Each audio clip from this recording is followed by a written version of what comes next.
we didn't see him in his prime. But what we saw was still something pretty special.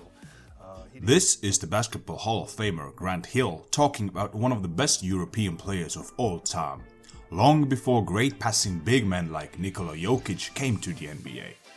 This 7-foot 3-inch giant graced the North American courts and wowed the NBA world with his ability.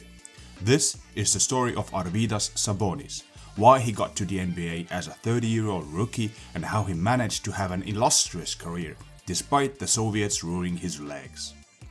Born in the Lithuanian basketball capital Kaunas, Sabonis quickly rose through the ranks after starting playing basketball at the age of 13.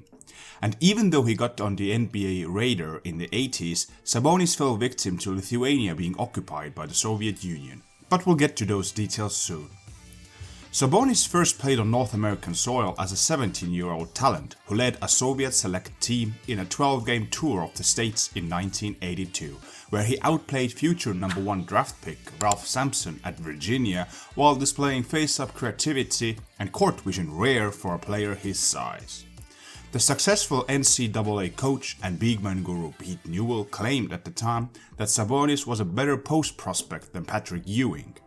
Sabonis was originally selected by the Atlanta Hawks with the 77th overall pick of the 1985 NBA draft. However, the selection was voided because Sabonis was under 21 at the time of the draft. The following spring, he suffered a devastating Achilles tendon injury, but was nevertheless selected by the Portland Trail Blazers with the 24th overall pick of the 1986 NBA draft, without Sabonis knowing he had been drafted due to the information blackout during the Cold War. As many great sportsmen across the occupied Soviet states, Sabonis wasn't allowed to leave for the NBA. Sabonis' interest in the NBA was irrelevant in the face of Soviet Union's determination to preserve his amateur status for the 1988 Olympics. Louisiana State head coach Dale Brown was proposing a workaround.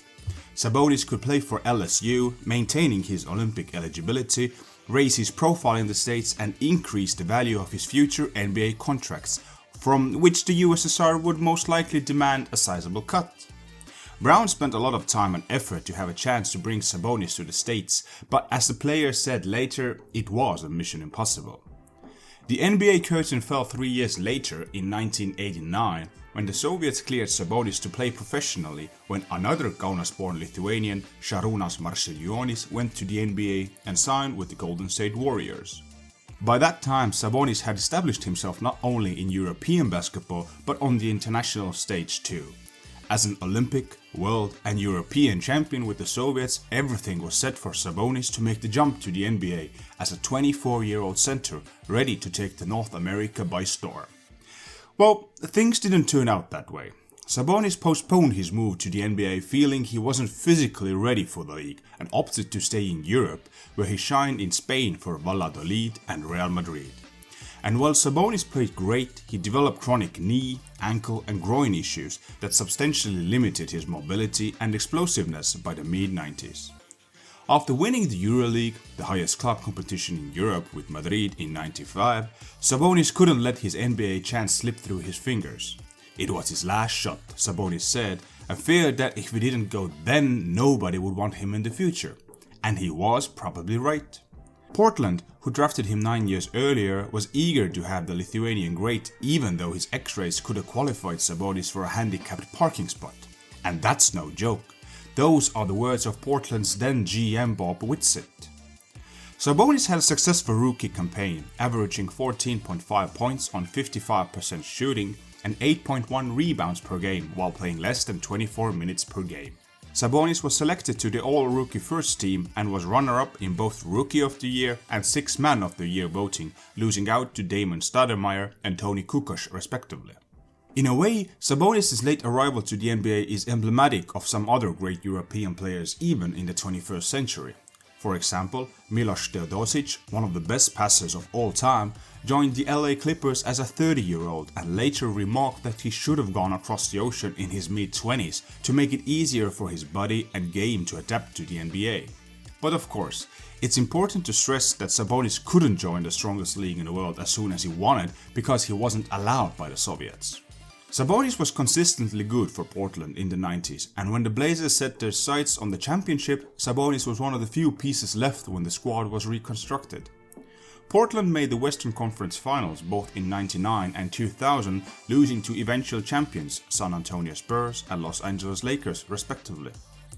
The question that frequently surrounds Sabonis' NBA career revolves around how good he could have been had he played in the NBA during his prime. In ESPN's David Thorpe's view, Sabonis would have been the best passing big man in NBA history, and possibly a top 4 center overall had he played there his entire career. In teammate Clyde Drexler's view, if Sabonis had been able to spend his prime in Portland, next to the plethora of other All-Stars, the Trailblazers would have had 4, 5 or 6 titles guaranteed. He was that good. He could pass, shoot 3-pointers, had great post-game and dominated the paint. Despite his height and weight, he was a magician in the post who played the game with a style I've never seen from a big man. He was a point guard in a center's body. And just to be fair to Arvydas, he was better than most point guards are at distributing the ball. His age and injuries made him appear as a big guy who looked like he couldn't make it up the court, but the same guy who made the defense look foolish with a pass that whizzed by their ear. It just goes to show you how smarts and court savvy will always age better than a guy with no brains and all athletic ability, Drexler emphasized. The 85-88 stretch of heavy playing schedule and lack of rest took a significant toll on Sabonis' future health and durability. Various leg injuries were not given much time to heal due to the Cold War climate that surrounded international competitions, as well as the intense rivalry of Žalgiris Kaunas versus CSKA Moscow in the Soviet Championship. In a 2011 interview, Sabonis expressed an opinion that overuse by the coaches of the Soviet national program was a major contributing factor to his first Achilles tendon injury back in 1986. Another key moment for his future health took place in 1988 when Sabonis had a surgical Achilles procedure performed in Portland, but was rushed back on the floor with the Soviet Olympic team before a full recovery. The decision to include Olympic Sabonis on the roster for the '88 Olympics was protested at the time by Portland's medical staff and was later heavily criticized. Negative feedback didn't just come from the States. Before the Soviet decision to place Sabonis was announced, Moscow News criticized the pressure of reactivating the player so quickly. "The risk is too great," the newspaper reported, adding, "Do we really need fame at the expense of health?" The answer, dear comrades, was obviously yes. After the 2000-2001 NBA season, Sabonis refused to sign an extension with the Trailblazers and retired from the NBA. In his own words, he was tired mentally and physically. Instead, he returned to Europe where he signed a 1-year deal with his boyhood love, Žalgiris Kaunas, expecting to join the team for the most important games of the season down the stretch. However, he ended up missing that season entirely, resting and recovering from injuries. Sabonis rejoined the Trailblazers for one final season in 2002-2003, but it was obvious that he wasn't the Sabonis in the 90s. While the Portland fan favorites' final NBA season was far from remarkable, his last dance with Žalgiris was incredible and more. In the 2003-04 season, the 39-year-old Sabonis wreaked havoc, averaging 16.7 points, 10.7 rebounds and 2.4 assists in the EuroLeague, while playing a little over 28 minutes per night. Not too shabby for a basketball granddad who moved like a truck, but whose mind was as sharp as ever.